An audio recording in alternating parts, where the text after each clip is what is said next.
అమ్మ వచ్చేసింది.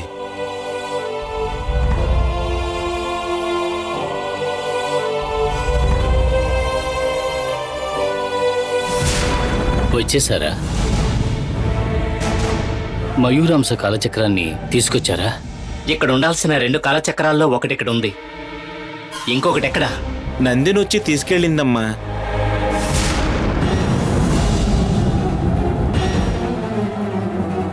నందిని మాయాశక్తిని వెతుక్కుంటూ వెళ్ళిందిగా, తనేలా ఇక్కడికొచ్చింది? నందిని వచ్చి కాలచక్రాన్ని తీసుకువెళ్ళటం నేను చూశాను. ఎందుకు నందిని కాలచక్రం తీసుకువెళ్తున్నావు అని అడిగినందుకు దీని సాయంతో 3వ కాలచక్రాన్ని ఆకర్షించడానికి మీరే తీసుకురమ్మన్నారని చెప్పిందమ్మా.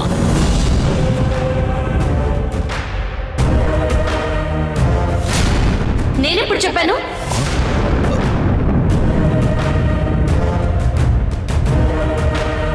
ఏంటమ్మా ఏమీ తెలియనట్టుగా ఉంటున్నావు?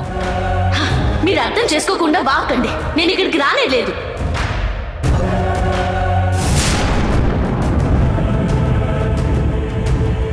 మీరే వచ్చి తీసుకెళ్లారమ్మా. కాలచక్రాన్ని తీసుకొచ్చి ఇమ్మని మీరే కదమ్మా అడిగారు. నేను రాలేదు, అడగలేదు. నా రూపంలో ఎవరో వచ్చి మిమ్మల్ని మోసం చేశారు. ఏంటి మోసం చేశారా? తను వేరే ఎవరో కాదు, గంగే అయి ఉండాలి.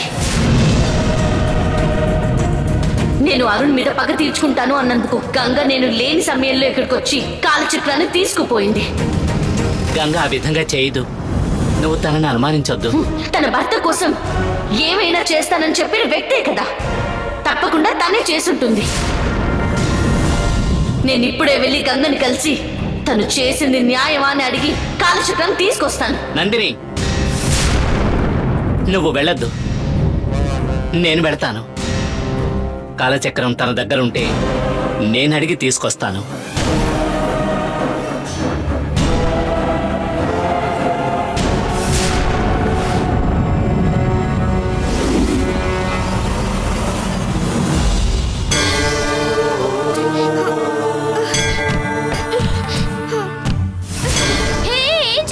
దిగు, కిందకు దిగు. బొమ్మ అందంగా ఉంది, అందుకే తీద్దాం అనుకున్నాను. కొలువు బొమ్మల్ని తీయకూడదు, వాటిని ముట్టుకోకు.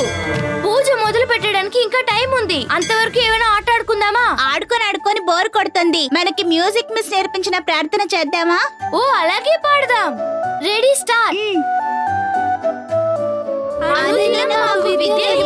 ప్రతిరోజు తప్పనిసరిగా సద్బుద్ధినిస్తూ వంచననేది లేకుండా వినయాన్ని విధేయతనిస్తూ మాలో మంచిని పెంచుతూ ప్రేమని పంచే వాళ్ళను కాపాడే పుణ్యమూర్తి అయిన ఓ పరమేశ్వరి నీకు నమస్కారం.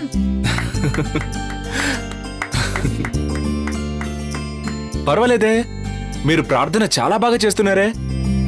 నాన్న, నవరాత్రి కొలువు మా అందరికి పూజలు చేయడం, ప్రార్థనలు చేయడమే కాకుండా అందాల తెలుగుని కూడా నేర్పింది. అవునా? అవును నాన్న. ఈ నవరాత్రి కొలువులో మంచి నీతులు మాత్రమే కాకుండా శివ పురాణం, స్కంద సృష్టి కవచం, వినాయక చరిత్ర అన్ని నేర్చుకున్నాం. మీ అందరికి ఇంత ఇంట్రెస్ట్ ఉంటుందని నేను అస్సలు ఎక్స్పెక్ట్ చేయలేదు. సరే, అందరికి ఈవినింగ్ టిఫిన్ రెడీగా ఉంది, వెళ్ళి తినండి అమ్మా, వెళ్ళండి. రండి వెళ్దాం.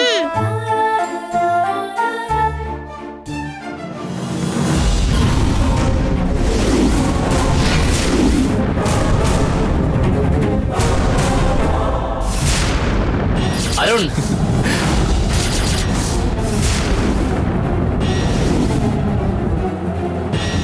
లోపలికి రావచ్చా? ఆ రోజు మిమ్మల్ని రావద్దని చెప్పినప్పుడు ఇది సాధారణమైన ఇల్లు, కానీ ఇప్పుడు ఇక్కడ పూజ జరుగుతోంది.